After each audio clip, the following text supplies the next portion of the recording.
El Paso. Welcome to Philosophic Dialogues from La Frontera, where we share the fun of the big questions with you. And today we have the pleasure of having a dialogue with Dr. Amy Shevitz, a historian by profession and someone I've known for some years now. She's recently retired after teaching for several decades at various universities, including Cal State Northridge, Arizona State, and most recently, Loyola University of Chicago. She just finished a book on the three most important women in the life of Franz Rosenzweig, a German Jewish philosopher, and is starting a project to complete the last unfinished work in Jewish philosophy of her late husband, Norbert Samuelson. She also wanted to let us know that she lives on Lake Michigan in Chicago in a high-rise building looking over the Lake Michigan. This is anyway the way that she described herself to me most recently, but leads me to share with our audience that Amy's late husband, Norbert Samuelson, was my dissertation advisor, and then my colleague for many years since we worked in the same field, Jewish philosophy.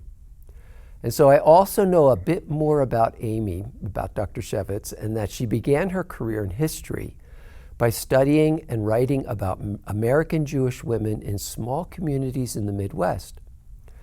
To get a sense of her range as a historian, I'll just mention three distinctive journal articles that she published. The first one, Past and Future, the Life of the Oklahoma Jewish Community, which was published in the Chronicles of Oklahoma. That was in 1997. The second, Richest and Best, is The Wine of the West, the Ohio River Valley and the Jewish Frontier, published in Ohio History. And finally, and most recently, Franz Rosenzweig, Adele Ashberg Rosenzweig, and the German Jewish Family, which was published in the Leo Baeck Institute Yearbook in 2020. And then there is this most recent completion of her book on Adele Rosenzweig, Marguerite Rosenstock-Huessy, is that right? And Edith Rosenzweig. How'd I do? You're asking me to assess my assessment of you, your introduction. assess your assessment. Yes. Anything you want to add? I began in American Jewish history. You did. My PhD is actually in American history. Okay. Because I was studying at the University of Oklahoma, which, when I went there, had nobody doing Jewish history. But I said, look, I'm interested in doing American Jewish history, and they said, oh, okay. I mean, I was in Oklahoma because I was, the fellow I was married to at the time had just taken a job as a rabbi in Oklahoma City. Okay. But what always intrigued me about American Jewish history was sort of the question of exceptionalism, which of course is always the question in American history altogether.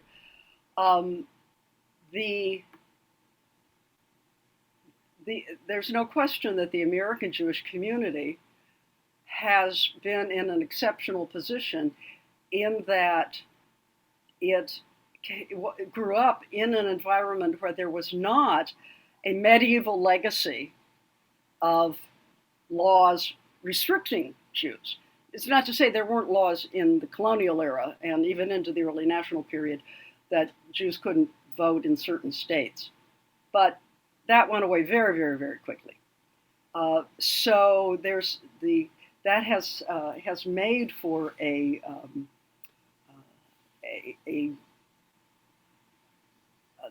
really different sort of community. It's the uniqueness is an artifact of the timing in which European culture transplanted itself to North America, and also the interaction with the way American society developed. Jews coming to the United States from various places at certain times when certain economic niches were very profitable, and an easy entry. So, there was sort of a lot to weave together in terms of what was here when immigrants came, what they brought with them, and how they wove that together. There's an interesting thing here in your biography, right?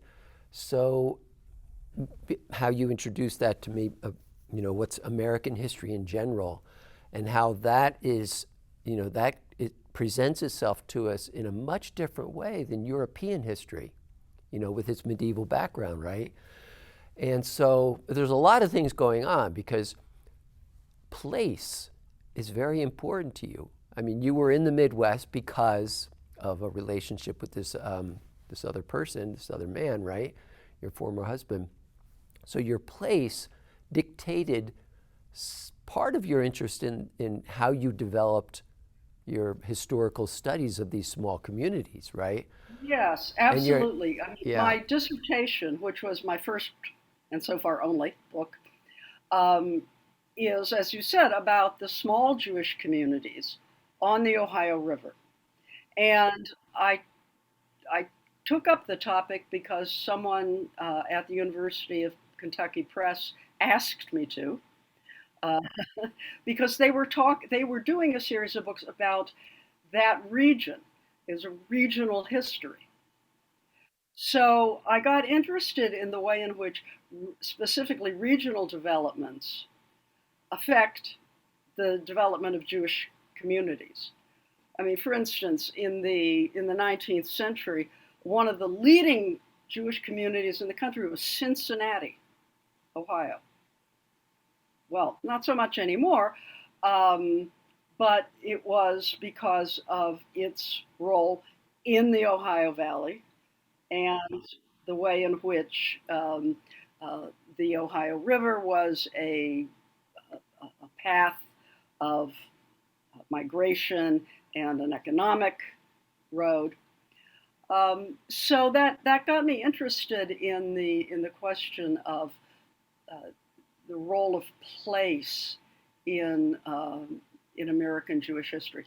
So I did a little bit on Oklahoma, and I also did some on California.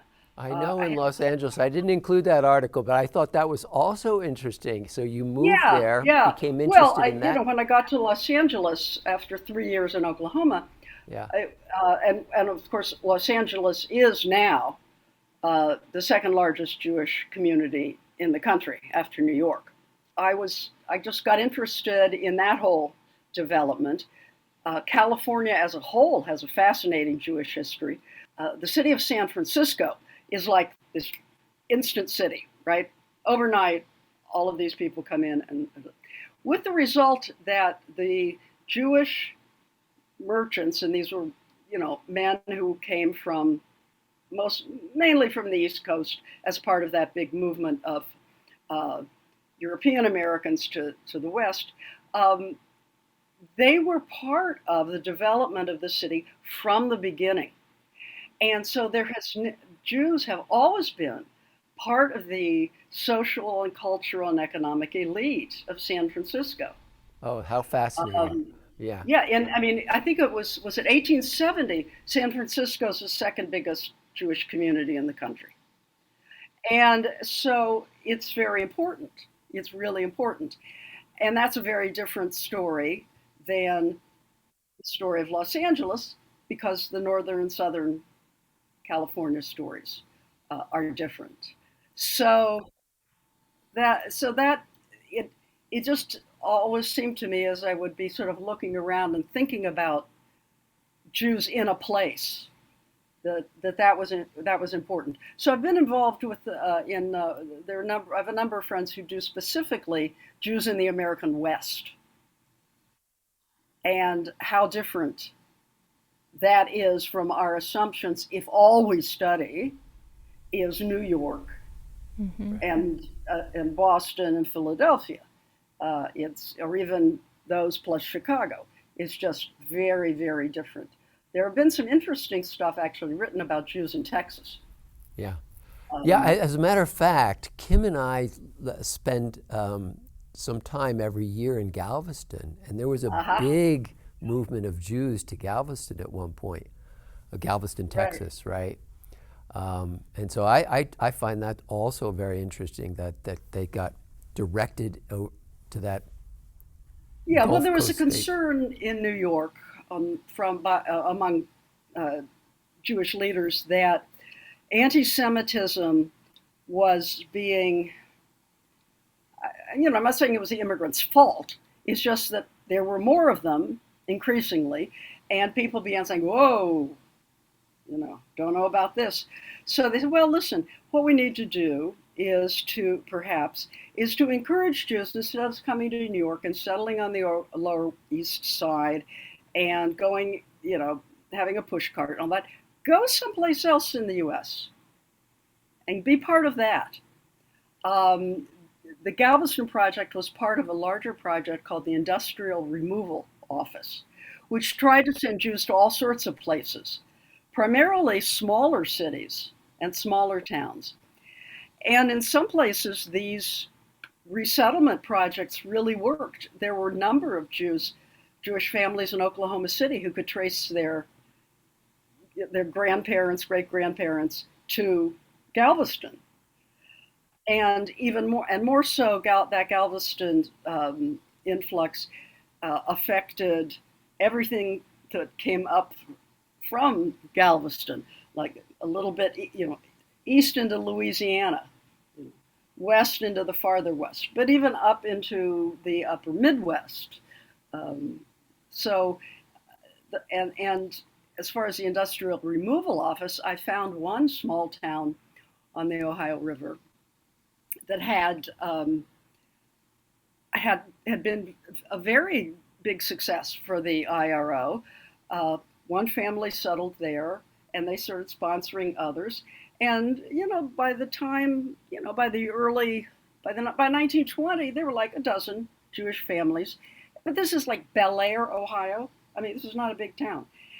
But they all came through this project, and so these resettlement things had very distinct regional effects. I have a couple of questions. Oh, go ahead. Yes.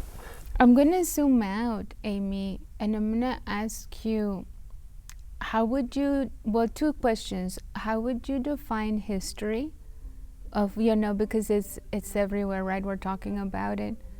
We study it, we take classes. But how would you define it? And the other question is, what got you interested in history? How I would define it.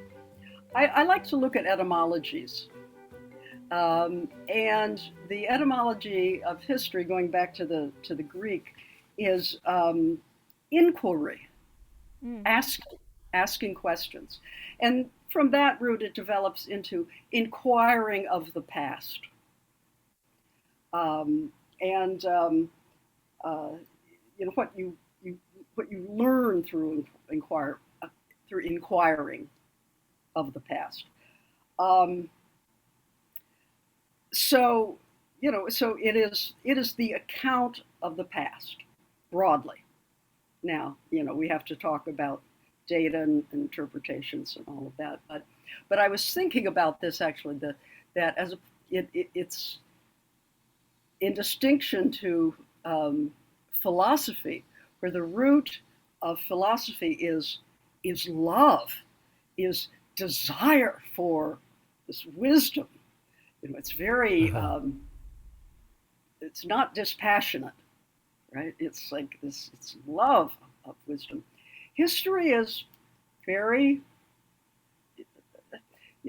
more, well, I wouldn't say dispassionate, but it is certainly, it certainly is more interested in just the facts, ma'am. Although we can talk about how just the facts, ma'am, works out or doesn't. And I used to joke with my late husband, the philosopher and Jules' advisor, that the difference between historians and philosophers was that philosophers could just make things up, and historians had to have data. So, I mean, to be fair, philosophy has methods, but One or two. but it's interesting. So the way we started out, because I introduced the breadth of your Right. historical interests, right? You launched right away into telling us little vignettes and little stories, giving an account from here, giving an account from there, right? These different accounts, but they're all these stories, that are, that's what, that's what history is. That's what history is. It's stories. yeah. Now, when I was in graduate school, we were, given the time frame, we learned a lot about social history in American history, which was a view of looking at the social setting of real people and not just of leaders. That was not just military history or political history, but what's going on with the people who live in the country. And a lot of that, of course, then was very qualitative. You don't have a lot of, you have some data from material from ordinary people in the form of diaries and letters, but the social historians would use census data and economic information sort of to create an aggregate picture. So, and then another trend at the time, which was fun, was that of microhistories. Mm-hmm. To use a very, very small slice of just one story to sort of shed light on larger issues. One of the ones that I remember liking so much was a wonderful book called The Unredeemed Captive, it's called, by an historian named John Demos. And it was a story of a girl whose family, this was in the early, 1700. The family had moved from eastern Massachusetts, the Boston area, out to the frontier, which was to say western Massachusetts, to Deerfield. And not surprisingly, some of the local residents already there took some exception to this. There was an attack on the settlement, and some captives were taken, including a number of people from this girl's family. Many of them ended up either being released or being redeemed, what would be the word, you sort of pay off to get them back, ransomed. And this girl, who was 6 or 7 when she was taken, said, "Oh, no, I don't think so." She said, "This is my family." She had spent enough critical years with the natives, and I forget which nation they were, but that's who they were. She ended up being totally acculturated to that, so that her genetic ancestry was irrelevant. And she ended up, I think, in Canada and becoming a Catholic, because that was what a number of people from this particular Indian nation were doing. And so it just, and she's not, of course, not the only person that this has ever happened to. I mean, this is not a totally unique story, but it always puts a really interesting light on a couple of things about the whole contact period, the whole white native contact period, because it was clear that aside from simply racial background, there could be this sort of cultural mixing and adopting. And also, you wonder one always wonders about these, what could have been other ways of the natives and the white settlers working out, their situations. I mean, one of the neat things about studying history, American history in Oklahoma, was Oklahoma, which was where there are. I mean, there are more Native Americans in Oklahoma than there are African Americans. Certainly, there were at the university, and so I learned a lot more about that than I ever had. And in the early days, when it would be just a few whites moving into an area, there was a lot of mixing. I mean, that's the whole ambiguity of what they called contact, and saying, well, frontiers were not lines. They were not lines of demarcation. They were areas of interaction. And if you look at it that way, you think, wow, it suggests some really, interesting counterfactuals. Oh, and a very nice way to cue in on our interest in La Frontera. Yeah. Yes. Oh well. Dialogues that's from what, La Frontera. A lot of frontier studies, have obviously been done in the American Southwest. I mean, it's because of the geographical spread of the phenomenon there. Much of California, what is now Arizona, what is now New Mexico, what is now the Texas. ever-changing, the ever-evolving frontiers, right? So right, and they're not just these fixed boundaries. I mean, there's all different kinds of frontiers, like these fusion frontiers that you're talking about, the frontiers between natives and settlers, and exactly. That's fascinating stuff. There have been some Jewish historians who have looked at the role of frontier in Jewish life, and I actually one of the chapters of my book about the Ohio Valley is about the frontier. Well, I think you mentioned one of my articles that has that in the title. That it is an area, it is an open area that is claimed by maybe more than one group, but yet it is understood to be inhabited by more than one group.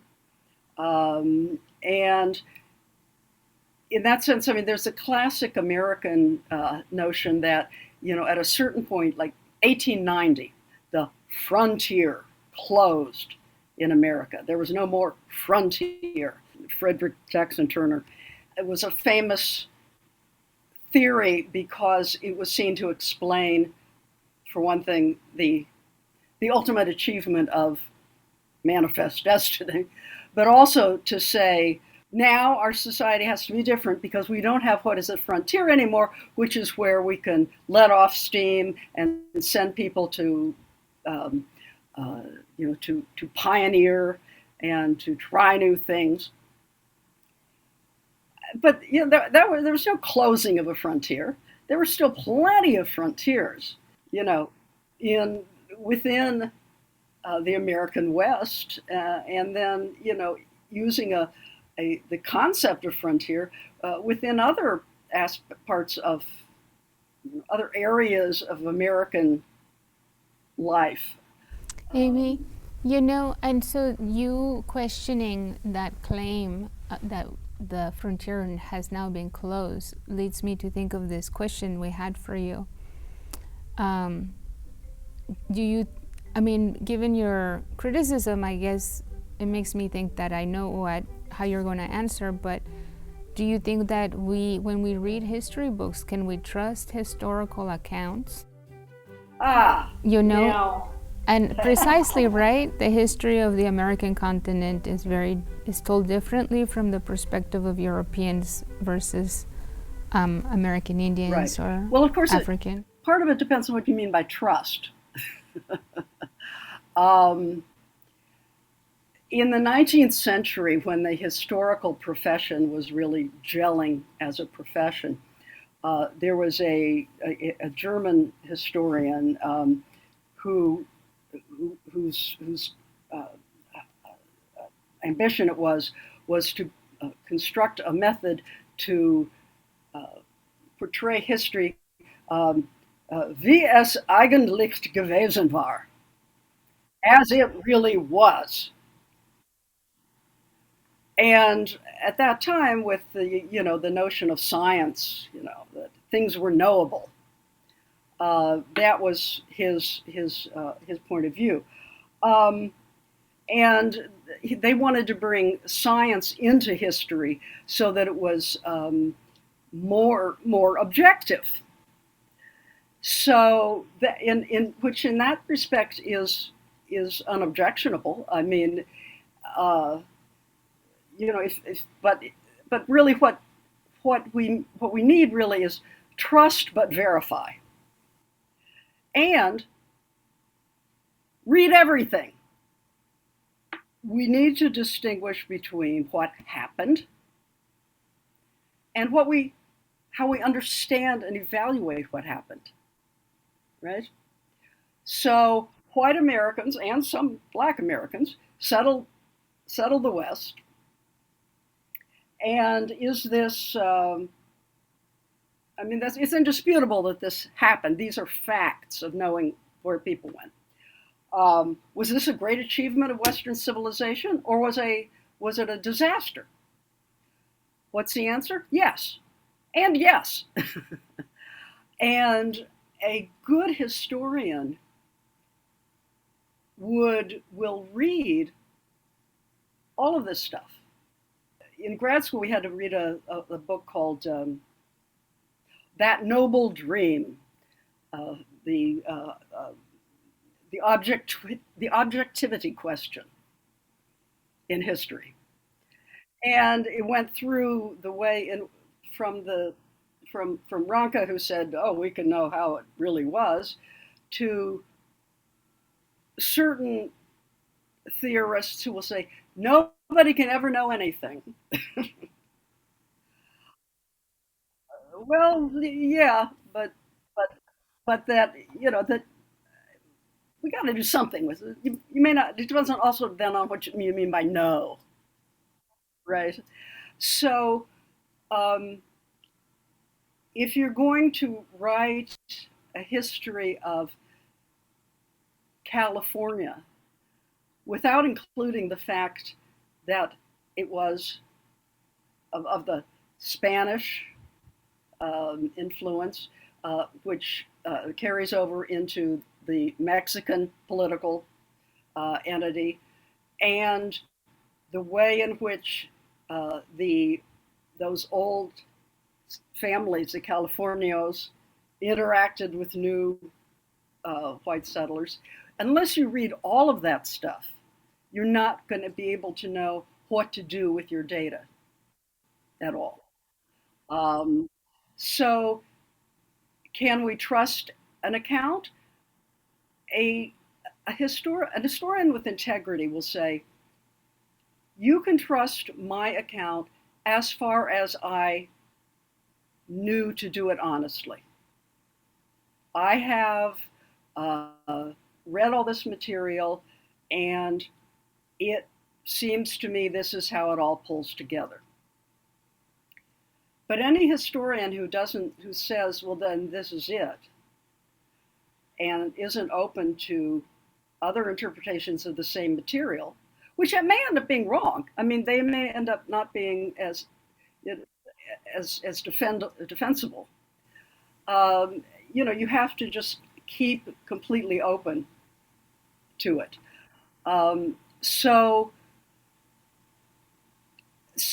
yes, read and trust that the historian wrote what they think on the basis of their research and their intellectual work, what they think is not only correct facts, but the correct interpretation of them. But, read something that approaches it from a different angle, does a different interpretation. So earlier too, you said, this aim for objectivity, there's no objections to that, right? So well, in theory. So do you think doesn't it sounds like a great idea, right? But is it possible to? Well, that's of course the question, and that is what began to be more and more questioned. when you get certainly into the 20th century and questions of objectivity and subjectivity.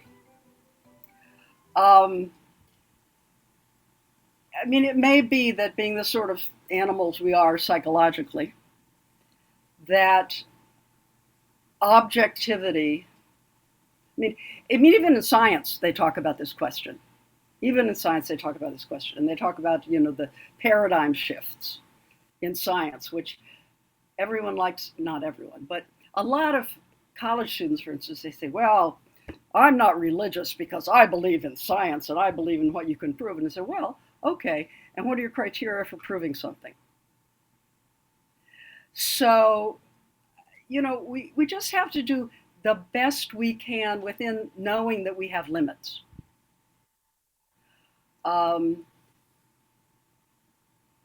That being said, I mean, it was so interesting to me, particularly in grad school.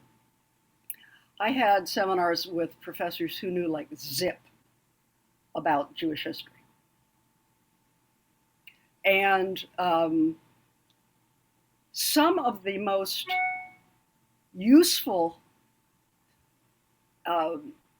hints I got on my work were from those people, because they didn't have the same set of assumptions and the same framework as I did. And they, they really were able to just look at it with, I mean, granted, they might have another set of preconceptions, but they're not mine, and it just would throw things into a whole new light for me, which is great. That's what you want. You want to be able to do all of that. I mean, will a mass of subjectivities result in objectivity? Maybe or maybe not. But it will certainly result in a more nuanced and fleshed out and fuller picture that, may not be objective in the scientific sense that people would love it to be, quantifiable. But that will certainly be more true to what was going on the ground. Yeah, and so this is it's interesting how this dialogue is unfolding, because that's precisely what's involved in a dialogue, is that you have this set of teachers you had who didn't know these other areas that you're interested in, and then there's this kind of mutually informing and sharing of different perspectives that goes on, which is helpful, and you get a much richer, deeper understanding of what's at stake and the issues that I'm going to be the devil's advocate, though. Let's say that, I mean, I understand what you are sharing with us in terms of culture, and so if we switch it over to gender, let's say, so historically has been written by men, and the figures that they emphasize are men. So written by and for men, as many things, right? The only people who were literate were men, so all that, right? And so then as a woman, I can understand, yes, because you don't have my assumptions. Your perspective allows me to look at see my own assumptions and my own paradigm. But then, is that always helpful for women, right? Where the main paradigm is a masculine paradigm. Mm-hmm. And is it helpful for women to continue to only have male professors and focus on male figures? Yeah, or or if I am trying to write on as a female about a female, which you do, to come from the main paradigm, right, the Western male paradigm, which dominates everything. What it seems to me that sometimes it's helpful, but sometimes it's oppressive. Yeah, I mean, you threw in a couple of different things. I mean, the writing of history is one thing, the study of it is another, the teaching of it, others. Um, since the 1960s, there's been a lot of really terrific stuff written about women in American history, in Jewish history. Um, I mean, presumably in other, I mean, I know in European history.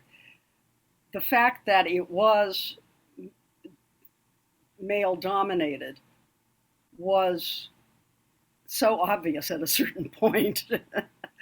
um, and so really interesting stuff began to be produced.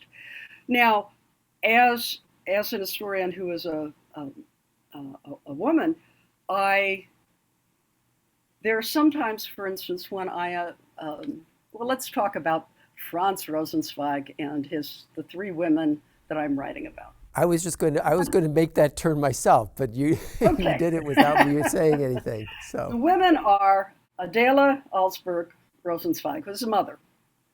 Okay, you know, a mother's going to be an important figure in anybody's life. His wife, Edith Hahn Rosenzweig, and then Margaret Rosenstock-Huessy, who was his lover. For a very long time, the way historians, even including some women historians, evaluated Rosenzweig's mother and his relationship with her was based completely on what he said about her. Well, now, I don't know about you. I don't want everything someone knows about me to be based on what my kids are saying, you know, especially when they had a bit of a fraught relationship. And so, you know, people would say, I mean, historians, well, not so much historians, philosophers would write in things like, you know, his neurotic, pathological mother, totally from his point of view, without thinking, well, wait a minute, look at the nature of that relationship. Now, they could have looked at the nature of that relationship without a woman telling them to, but somehow it never occurred to them to. So one of the things that I did in my book was to essentially rehabilitate her as a person. I mean, she was very clearly shaped by the mores of her time, very clearly. And she was a little high-strung and neurotic and hypochondriac, whatnot. Hey, so was he. So was Franz Rosenzweig. You see where he got it. And to, you know, to flesh her out as a woman. You know, so did my being a woman have something to do with my being able to look at it that way? My being a mother and a stepmother, maybe. The thing about his wife that I really develop in the book is she was a very learned person herself.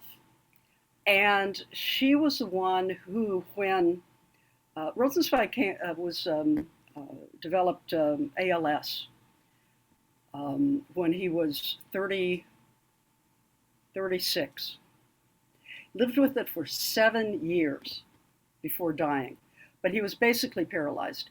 And she handled all of his communication. And how she did that was just amazing.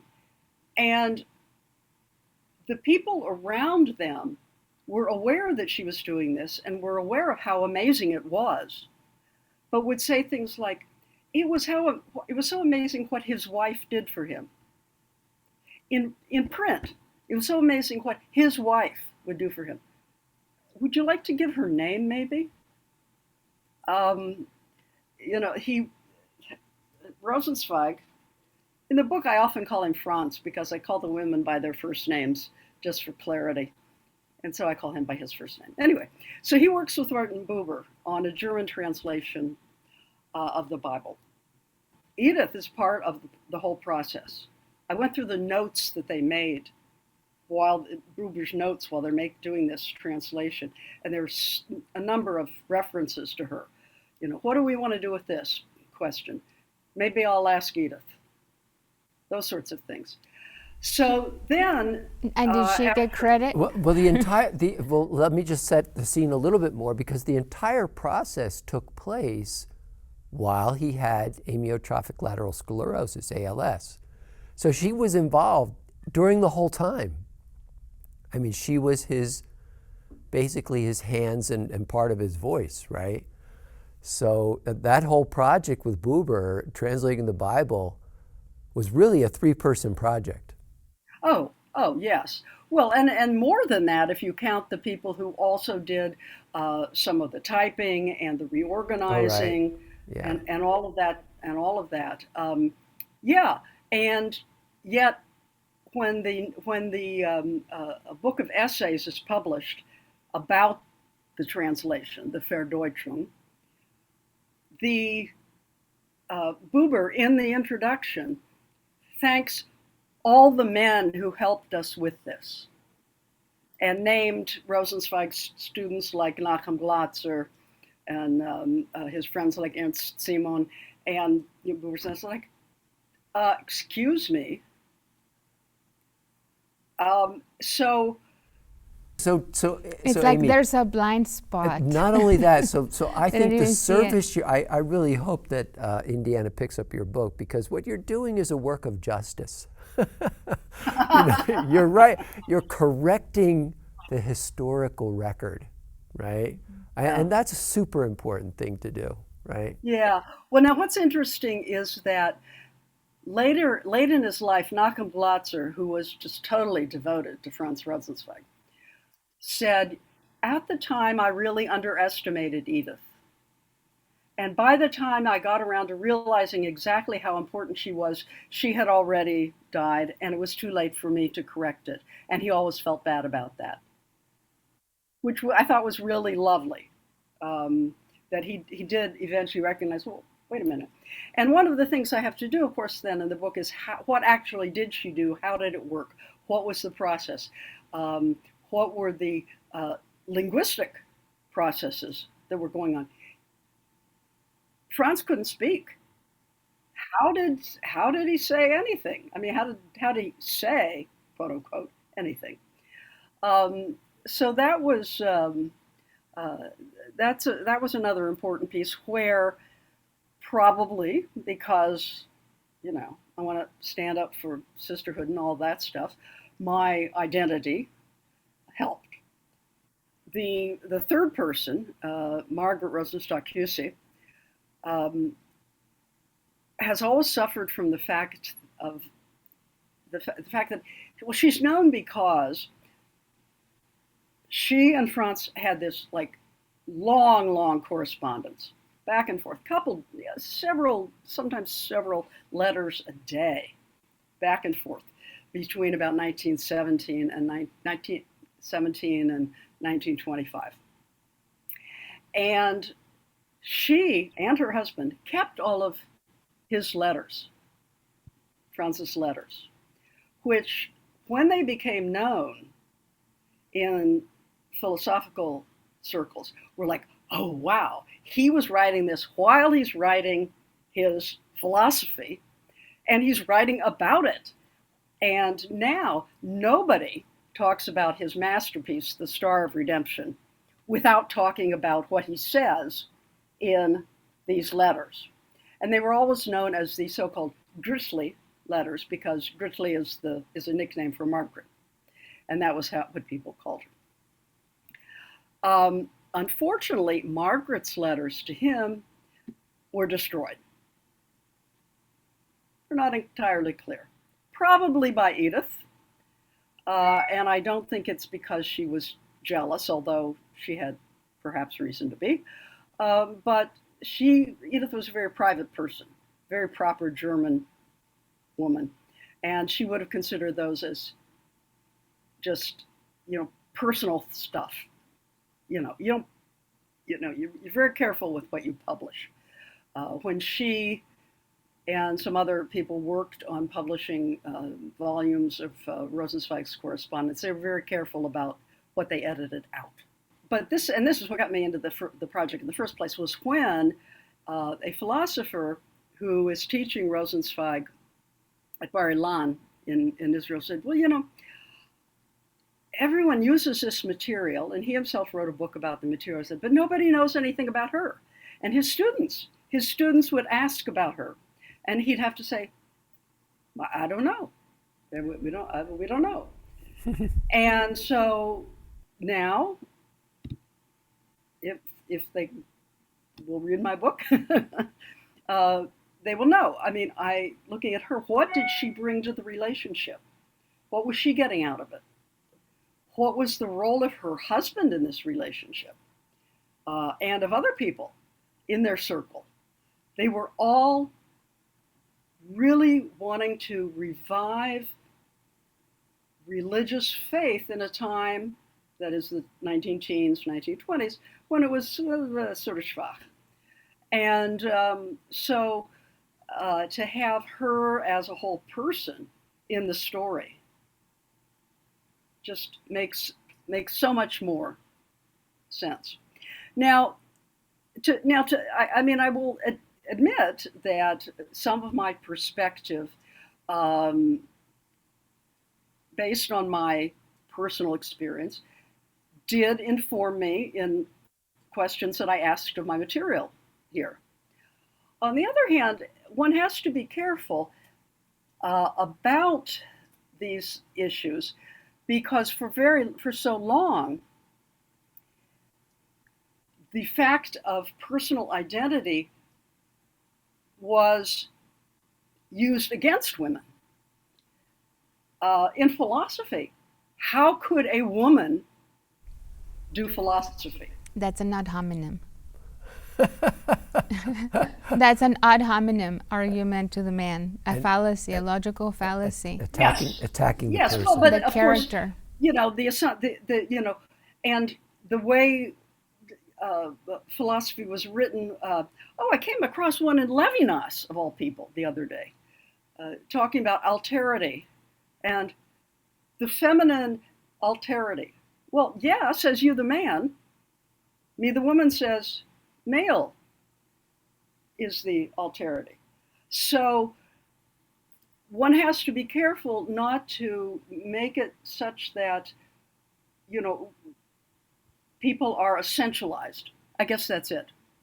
I like, for instance, Carol Gilligan's seminal book about women, generally looking at relationships more as webs of relationship than as hierarchies. That's really interesting. And it may be true. On the other hand, if you essentialize women and say, oh, well, thereby women are always good and better, and, if we only had more women being, presidents and prime ministers, the world would be better. Well, look at Liz Truss. Politically, is she any better than Boris Johnson? She's not a jerk like he is. But, if we essentialize women or essentialize anybody, then we're going to just be oppressive in a different way. Right.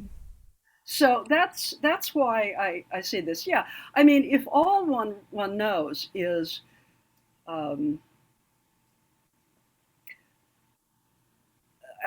this was certainly true for many years of African American students in schools. Who did you learn about? Well, you learned about George Washington Carver, right? And eventually you began to learn about Martin Luther King.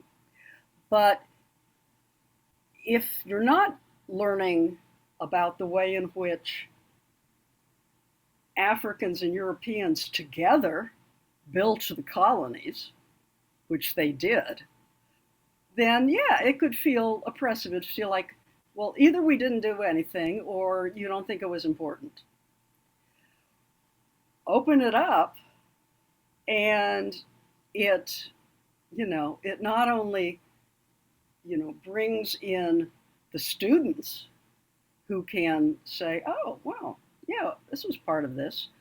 I'm not just, always being shoved to the side. But it makes a truer picture of American history. the same was true of Jewish history, or of the history of various Asian peoples in the U.S. I mean, not to mention, of course, the whole Latino/Hispanic thing, which is so big in the West. So if what you know about the American West is, cowboys and Indians, well, yeah, yuck, that's wrong. And it could feel really,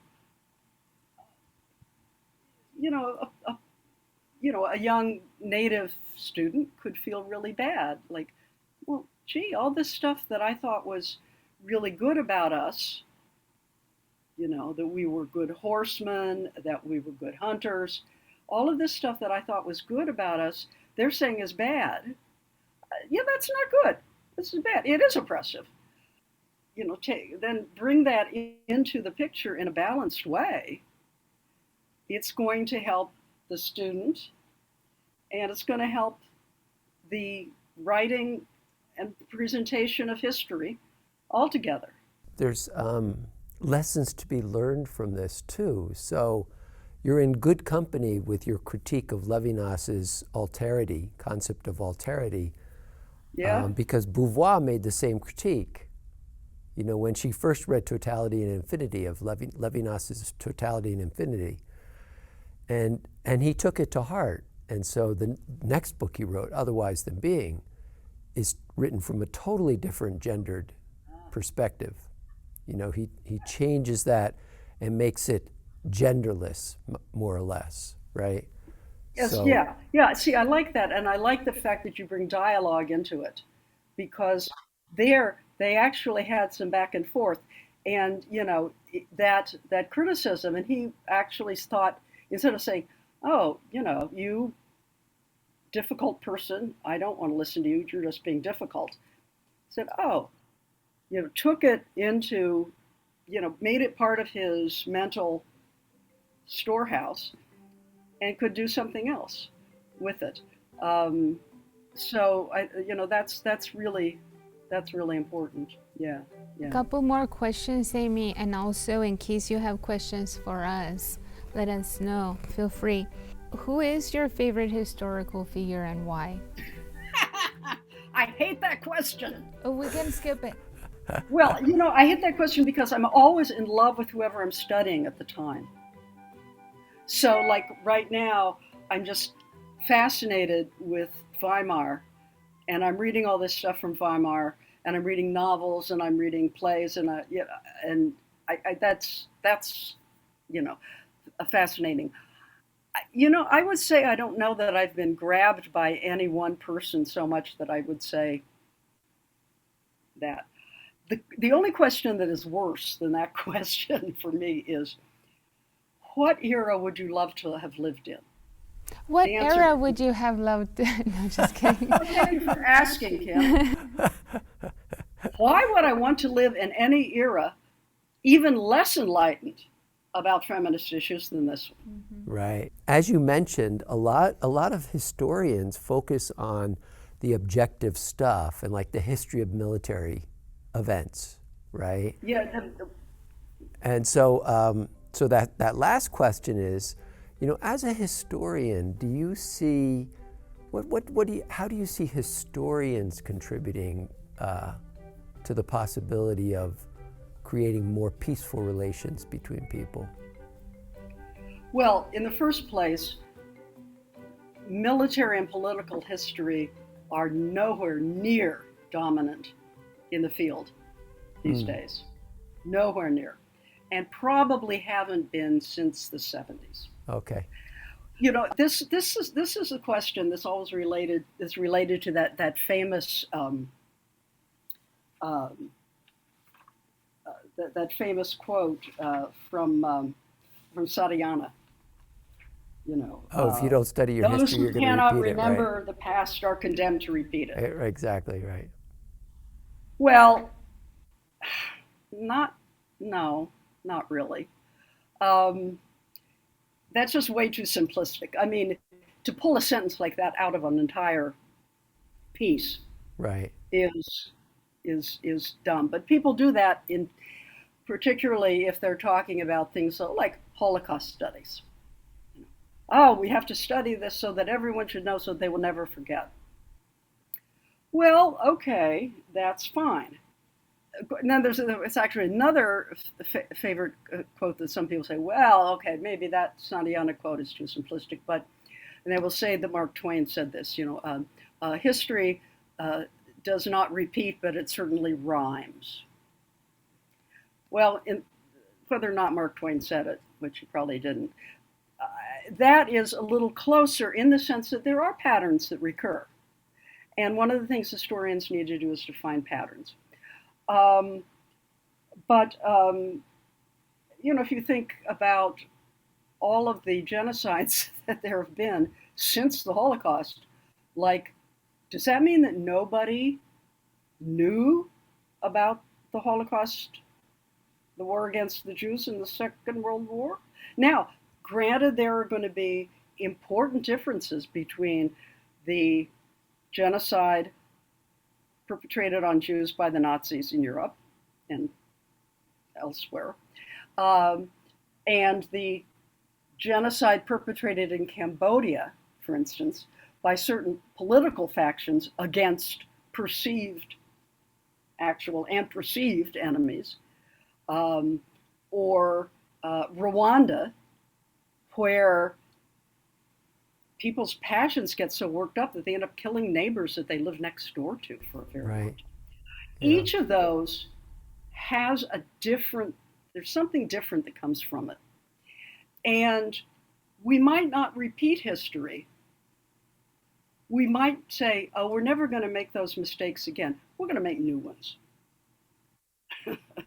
And so I think that what we can get from the study of history, just like we can get from the study of philosophy or anthropology or anything else that helps us understand the human condition, is just to take all of that and do the best we can.